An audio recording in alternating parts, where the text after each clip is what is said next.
नमस्कार सर। सत साहेब भगत जी। क्या शुभ नाम है जी आपका? भक्त को संजय दास कहते हैं। सर कहाँ से आए हैं आप? ग्राम शाह, जिला फतेहपुर, यूपी से। सर क्या काम करते हैं आप? मैं इतने समय टीजीटी और पीजीटी की तैयारी कर रहा हूँ, लेक्चरर की। तो सर संत रामपाल जी महाराज की शरण में आने से पहले आप कौन सी भक्ति करते थे? परमात्मा के शरण में आने के पहले स्वामी निखिलेश्वरानंद जी हैं, जो अंतर्राष्ट्रीय सिद्धाश्रम जोधपुर से चलाते हैं, संचालन करते हैं और शास्त्र के विरुद्ध साधना बताते हैं। और 3 बार में 3 मंत्र देते हैं। पहले एक वो गुरु मंत्र देते हैं, ओम परम तत्वाय नारायणाय गुरुभ्यो नमः, जिसका कोई सिर पैर नहीं है। और दूसरा वो रक्षा मंत्र देते हैं, उसका भी सिर पैर नहीं है। तीसरा वो जो मंत्र देते हैं यजुर्वेद के अध्याय 36 का तीसरा मंत्र देते हैं, उसमें ओम मंत्र जोड़ करके वो जो पूर्ण परमात्मा की पूरा बखान करता है यजुर्वेद, उसका एक मंत्र चुरा करके ये नकली झूठे संत उसको गायत्री मंत्र बना करके भक्त भोली आत्माओं को बहका करके मंत्र देते हैं। वो उसको करने का कोई लाभ नहीं मिला। कई साल मैंने किया और जब कोई लाभ नहीं मिला तो परमात्मा की चाह में मैं भटकता रहा। और फिर जब कोई समाधान नहीं मिला, क्योंकि सारे जो संत हैं उनका टीवी चैनल में आता था अध्यात्म ज्ञान, मैं सुना करता था, देखता था, लेकिन सबका अलग न्यारा वो ज्ञान देते थे। मुझे यही लगता था कि ये केवल धर्म के रूप में शोषण कर रहे हैं, भोली आत्मा को गुमराह कर रहे हैं और अपना उल्लू सीधा कर रहे हैं। ये भक्त समाज को कुछ नहीं देना चाहते, केवल धर्म के नाम पे ठेकेदार बने हुए हैं, जो अपनी रोजी रोटी के लिए हमेशा से करते आए हैं। क्योंकि पूर्ण परमात्मा के आने के पहले जानकारी नहीं थी, न सृष्टि रचना के बारे में जानकारी थी, न पूर्ण परमात्मा के बारे में जानकारी थी। झूठे ये पितृ पूजा और ये झूठी साधनाएं कराते थे। क्योंकि मेरे पिताजी की जो मृत्यु हुई थी 2003 में, उसमें जो श्राद्ध निकाला जाता है, जो पूरे कर्मकांड किए जाते हैं, मैं उसके घोर विरोधी पहले से ही था। उसमें सर मुंडवाया जाता है, मैं उसके विरुद्ध था और चाह करके भी मैंने सर नहीं मुंडवाना चाहता था, लेकिन समाज के प्रेशर से, परिवार के प्रेशर से मुझे सर मुंडवाना पड़ा और सारे कर्मकांड करने पड़े। मैंने रो करके किया है, जबकि मेरी माँ जी शिक्षिका हैं, रिटायर्ड प्रधानाध्यापिका हैं, पूर्व माध्यमिक विद्यालय junior higher second district Fatehpur से। उन्होंने भी अभी नाम लिया है, भक्तमती सोना नाम है उनका, वो हैं। और हम लोगों ने पहला उपदेश लिया था परमात्मा के शरण में आने से 18 अक्टूबर 2012 को परमात्मा ने अपनी शरण में लिया है। और जब मुझे कोई भक्ति से लाभ नहीं मिल रहा था वहाँ सिद्धाश्रम आश्रम से, उनकी एक पत्रिका भी आती है सिद्धाश्रम से, तंत्र साधना के नाम से, उसमें भी वो लोग लूट घसोट करते हैं और करोड़ों भोली आत्माओं को बांधे हुए हैं, झूठी साधना बताते हैं। उससे कोई आध्यात्मिक लाभ नहीं मिलता है, जो शास्त्र विरुद्ध है। क्योंकि गीता जी अध्याय 18 के 62 श्लोक में गीता ज्ञानदाता कहते हैं कि हे अर्जुन, तो उस परमेश्वर के शरण में जा जो सारे कष्टों को दूर करके तुझे सारे लाभ देगा। और तुरंत फिर गीता जी अध्याय 18 के 66वें श्लोक में कहता है कि तू सब क्रियाओं को, सारे धार्मिक अनुष्ठानों को मुझ में त्याग करके उस पूर्ण परमेश्वर की शरण में जा, जिसके माध्यम से तुझे परम शांति और परम सनातन धाम को प्राप्त होगा। तो वो चीज़ ना इन धर्म गुरुओं को मालूम था, ना आचार्य, ना ऋषि मंडलेश्वरों को मालूम था, लेकिन वो केवल बरगलाते थे। क्योंकि जब ब्रह्मा विष्णु महेश की इनको जीवनी ही नहीं पता है, जीवनी से अर्थात इनको देवी पुराण के बारे में ही जानकारी नहीं है, जो 18 पुराण का एक महत्वपूर्ण पुराण माना जाता है अध्यात्म का। तो जब जीवनी से ही ये परिचित नहीं है, तो गीता तो 4 शास्त्र का एक निचोड़ कहा जाता है, वो तो इनके सर के ऊपर से जाने वाली बात है।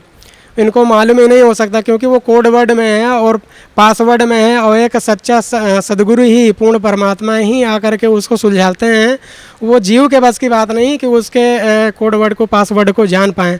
और यजुर्वेद में और सामवेद में ऋग्वेद में जो अधूरे श्लोक हैं उनको पूरा करने का केवल पूर्ण परमात्मा ही कर पाते हैं। वो किसी जीव के बस की बात नहीं कि उन श्लोकों को पूर्ण करके उसका पूरा भावार्थ भक्त समाज को बता सके, वो केवल पूर्ण परमात्मा ही बता पाते हैं। और यहाँ सदगुरु रामपाल जी महाराज जो तत्वदर्शी संत हैं, जैसे यहाँ आने के बाद पता चला अध्यात्म ज्ञान जब मिला ज्ञान गंगा और परमात्मा का चैनल में आता है, पहले जी जागरण में भी आता था, तो उसको भी अचानक देखते देखते विचार आया कि परमात्मा और तो सब ऐसे ही बता रहे हैं, अध्यात्म के बारे में जानकारी दे रहे हैं, लेकिन पूर्ण परमात्मा एक ऐसे सदगुरु हैं जो सारे शास्त्रों को खोल करके पूरे तर्क के साथ बताते हैं, जो लिखा हुआ है शास्त्रों में पूर्ण परमात्मा के बारे में। तब जानकारी हुई पूर्ण भक्ति के बारे में।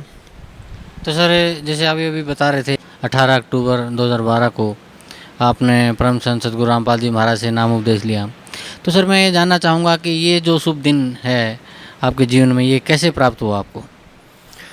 पूर्ण परमात्मा की शरण में आने का ये मेरा दूसरा जन्म हुआ है अध्यात्म का। 18 अक्टूबर 2012 को आने का विचार मैं बहुत पहले से बना रहा था, क्योंकि सदगुरु रामपाल जी महाराज का चैनल में आता था, जी जागरण में पहले आता था और उसमें साधना में भी आता था। पहले जी जागरण में आता था, फिर साधना में आता था, तो मैं दोनों प्रोग्राम अटेंड करता था उनका। तो मेरे अंदर जिज्ञासा हुई, परमात्मा ने प्रेरित किया कि तो मेरी शरण में आ, तभी तुझे सारे कष्टों से निवारण मिलेगा और पूर्ण मोक्ष मिलेगा। क्योंकि जो भी मानव जीवन प्राप्त किए है उसका अंतिम जो लक्ष्य है वो पूर्ण मुक्ति है, मोक्ष ही है। इस मानव जीवन का जो विशेष एक मिशन है, एक मोटो है, तो वो बिना मेंटर के, बिना गॉडफादर के नहीं हो सकता। और वो सदगुरु के रूप में पूर्ण परमात्मा ही आते हैं अवतार लेकर के। जैसे ज्ञान प्राप्त करने के बाद पता चला परमात्मा की शरण में आने के बाद, तो परमात्मा अपनी वाणी में बताते हैं कि सतयुग में सतसुकृत नाम से परमात्मा आए हुए थे, त्रेता में मुनिंदर के नाम से आए थे और द्वापर में करुणामय नाम से आए हुए थे। और कलयुग में कबीर देव के नाम से, जैसा यजुर्वेद में, सामवेद में, अथर्ववेद में और ऋग्वेद में परमात्मा का वर्णन है। कबीर देव के नाम से परमात्मा आते हैं और अपना यथार्थ भक्ति मार्ग कविताओं के माध्यम से, लोकोक्ति के माध्यम से कहते हैं और बताते हैं, डंके की चोट में बताते हैं। और भोली आत्माओं को ये बरगलाते हैं जो झूठे ऋषि महर्षि आचार्य हैं। ये युगों युगों से होता आता है और सच्चे संत का हमेशा से विरोध हुआ है समाज में, और अभी भी हो रहा है। ये जो करौथा कांड हुआ है वो भी इसी में आता है कि जब भी परमात्मा आते हैं, सद्भक्ति बताते हैं, तो ये जो धर्म के ठेकेदार हैं जो बने हुए हैं, झूठे ऋषि महर्षि संत ऋषि मंडलेश्वर, ये चाहते हैं कि हमारी दुकान बंद ना हो, रोजी रोटी हमारी बंद ना हो, हमारी पुस्तकें ना बिकना बंद हो। तो ये आर्य समाज के नाम से जो झूठे प्रचार प्रसार कर रहे हैं, ये सच्चे आर्य समाजी नहीं हो सकते। ये झूठे आर्य समाजी हैं जो अपनी रोटी रोजी चलाने के लिए परमात्मा का विरोध कर रहे हैं। लेकिन निश्चित रूप से इनको कुछ दिन बाद ये एहसास हो जाएगा कि नहीं, हम लोग गलत कर रहे थे। जैसे परमात्मा जब भी आए हैं तो उनका विरोध हुआ है, बाद में फिर उन्होंने उनकी शरण ली है और अपना कल्याण कराया है। तो इनको भी परमात्मा की चौखट में आना पड़ेगा।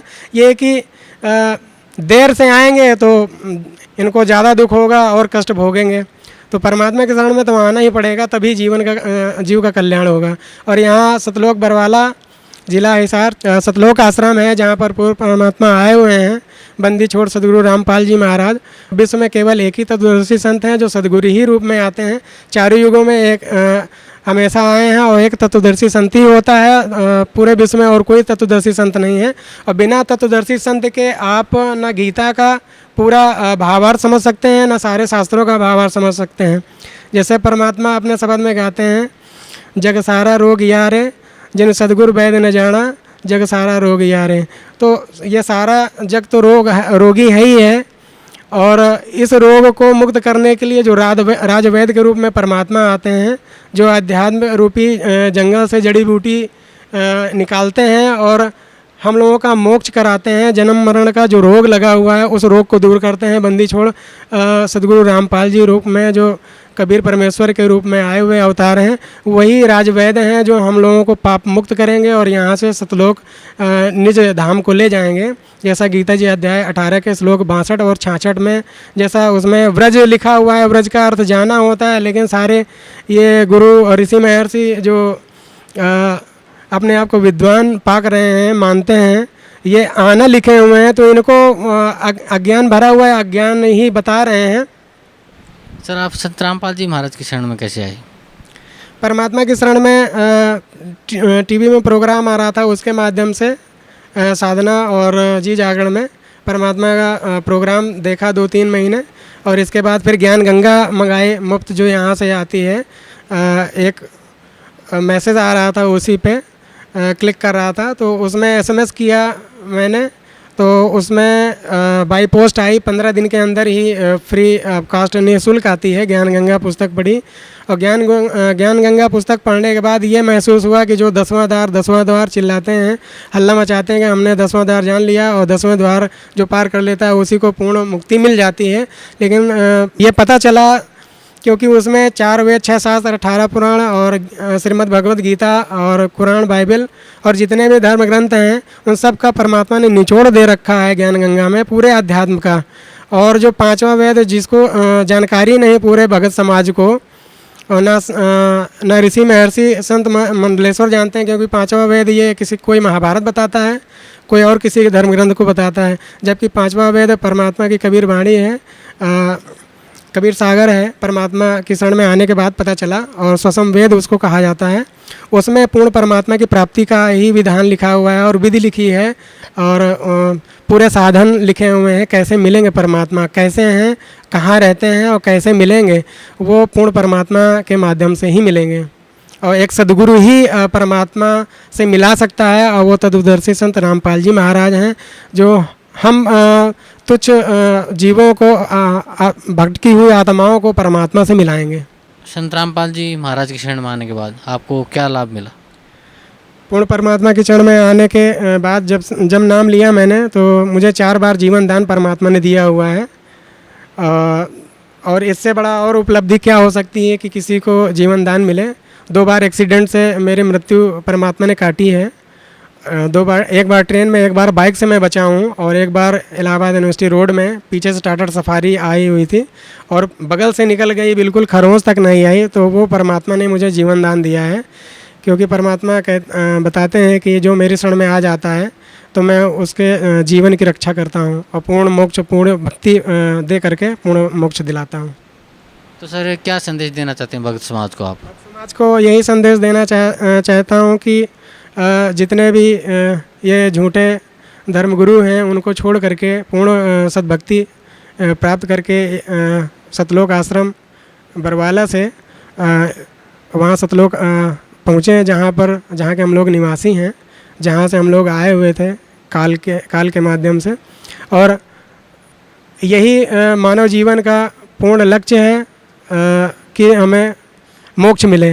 अब मोक्ष बिना सदगुरु के नहीं मिल सकता, और सदगुरु एक ही है विश्व में जो परमात्मा अवतार लेकर के आते हैं, वो तत्वदर्शी संत सदगुरु रामपाल जी महाराज हैं, उन्हीं के माध्यम से मिलेगा सतलोक आश्रम बरवाला में। तो सर जैसे वर्तमान के सभी धर्मगुरुओं को परम संत सतगुरु रामपाल जी महाराज ने शास्त्रार्थ के लिए आमंत्रित किया हुआ है, तो ये सुन के, ये पढ़ के, देख के आपको कैसा लगता है? ये बहुत परमात्मा के माध्यम से ही ये निकाला गया है, क्योंकि जितने भी युग में परमात्मा आए हैं तो इन संतों ने और महंतों ने, आचार्यों ने, मंडलेश्वरों ने हमेशा विरोध किया है, क्योंकि हम लोगों को शिक्षा का अभाव था। आज भक्त समाज पूरा मानव जो समाज है वो शिक्षित है, वो सारे धर्म शास्त्रों को देख सकता है, समझ सकता है। और जो आध्यात्मिक ज्ञान चर्चा परमात्मा ने चलाया है, इसीलिए चलाया है कि सारा भक्त समाज ये प्रोजेक्टर है उसमें देख सकता है, टीवी चैनल में देख सकता है। इसी को सच्चा शास्त्रार्थ कहा जाता है। पहले शास्त्रार्थ, जिसको अंग्रेजी में डिबेट कहा जाता है, वो पहले डिबेट ऐसे ही होता था।